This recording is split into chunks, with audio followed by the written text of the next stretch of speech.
ଚାଲି ଚାଲି ସିଏ ଆସୁଛନ୍ତି, ଆସିକି ପାଣି ଏଠୁ ନେଇକି ସେ ଯାଉଛନ୍ତି। କିନ୍ତୁ ଏଠି ଯେ ମନ୍ତ୍ରୀ ଅଛନ୍ତି, ଯେ ସୂର୍ଯ୍ୟମୁଖୀ ସୁର, ଯେ ଉଚ୍ଚଶିକ୍ଷା ମନ୍ତ୍ରୀ ଅଛନ୍ତି, କ୍ରୀଡ଼ା ମନ୍ତ୍ରୀ ଅଛନ୍ତି,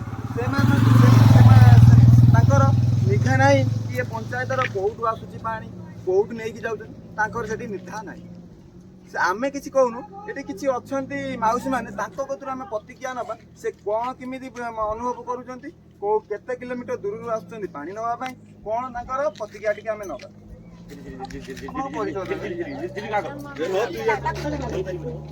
କୋଉଠୁ ଆସିଲେ କେତେ କିଲୋମିଟର ଦୂରରୁ ପାଣି ପାଇଁ ନେବ? ପାଣି ପାଇଁ ବହୁତ ଅସୁବିଧା ହେଉଛି।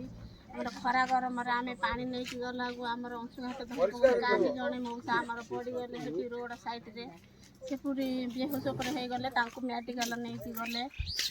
ଆମର ଖରା ଗରମରେ ମାନେ ଏମିତି ଆମେ ବି ଶାନ୍ତିରେ ରହିପାରୁନୁ। ପାଣି କ'ଣ ମୁଣ୍ଡେ ନେଇକି ଯିବୁ, ପାଣି ନେଇକି ଗଲେ ଘରେ ପାଣି ଟିକେ ଶାନ୍ତିରେ ପିଇକି ବି ବସିପାରୁନୁ। ଶୁଣୁଥିଲେ ସେ ଯୋଉ ଖରା ଦିନେ ଯୋଉ ଆସୁଛନ୍ତି 1.5 କିଲୋମିଟର ଦୂରରୁ ପାଣି ନେବା ପାଇଁ ଯୋଉ ଅସୁବିଧାର ସମ୍ମୁଖୀନ ହଉଛନ୍ତି, ସେ ପ୍ରତିକ୍ରିୟା ଦେଉଥିଲେ। ଆଉ କିଛି ଏଠି ଅଛନ୍ତି ମାଉସୀ, ବହୁତ ମାନେ ବହୁତ ବୟସ ହବ, ବୋଧେ 60-70 ବର୍ଷ ଭିତରେ ହବ, ତାଙ୍କ କତରୁ ଆମେ ପ୍ରତିକ୍ରିୟା ନେବା। ସିଏ କେତେ ଦୂରରୁ ଆସୁଛନ୍ତି, କ'ଣ କହୁଛନ୍ତି, ଆପଣ ପରିଚୟ ଦେବେ। କେତେ ଦୂରରୁ ଆସୁଛନ୍ତି ପାଣି ନେବା ପାଇଁ?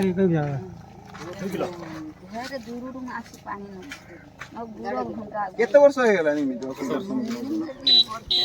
10 ବର୍ଷ।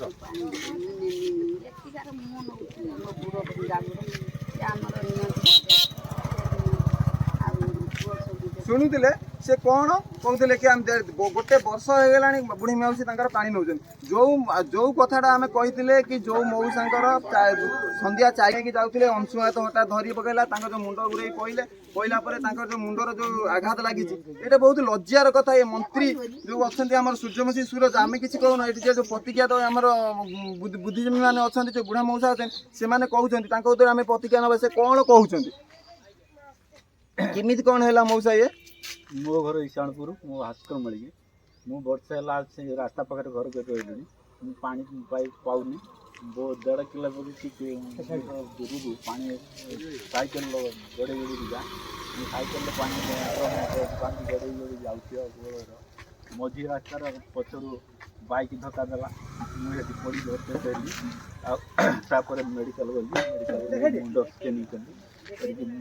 ଶୁଣୁଥିଲେ ସେ କ'ଣ କହିଲେ, କିଏ ଯାଇ ମେଡ଼ିକାଲ ସନ୍ଧ୍ୟା 4ଟା ବେଳେ ଯାଇଥିଲେ, କିନ୍ତୁ ତାଙ୍କୁ କ'ଣ ମୁଣ୍ଡ ଘୁରେଇ ଦେଲା, ପଡ଼ିଗଲା ପରେ ଗୋଟେ ବାଇକ୍ ଧକ୍କାଟେ ଆସିଗଲା।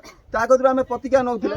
ଆଉ କିଛି ଶୁଣିଥିଲେ। ତାପରେ ଆଉ କିଛି ଏଠି ବୁଦ୍ଧିଜୀବୀ ମାନେ ଅଛନ୍ତି, ତାଙ୍କ କତରୁ ଟିକେ ପ୍ରତିକ୍ରିୟା ନେବା। ସେ କ'ଣ କହୁଛନ୍ତି, କୋଉ ମାନେ କ'ଣ କେମିତି ଏଠି ଟ୍ୟୁବଲଟା କରିଥିଲେ, କ'ଣ ହେଲା କ'ଣ ନାହିଁ, ତାଙ୍କ କତରୁ ଆମେ ପ୍ରତିକ୍ରିୟା ନେବା।